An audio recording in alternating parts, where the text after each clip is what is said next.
Welcome to the Rim Break Rodeo. We hope this video helps.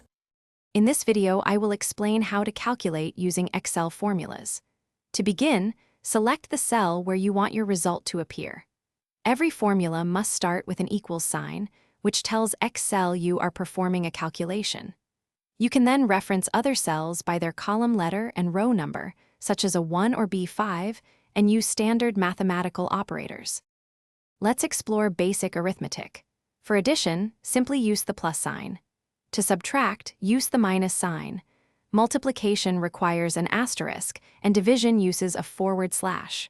For example, to add the values in cells A1 and B1, you would type equals A1 plus B1. This applies to all four fundamental operations.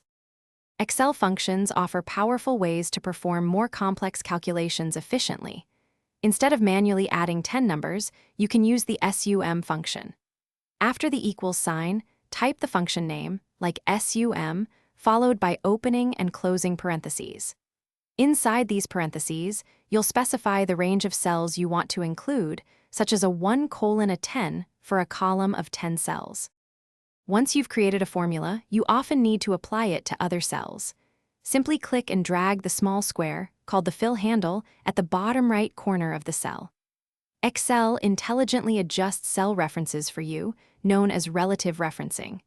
If you need a cell reference to stay fixed, use dollar signs, like $1, for an absolute reference. Thanks for watching. Consider subscribing if we helped you.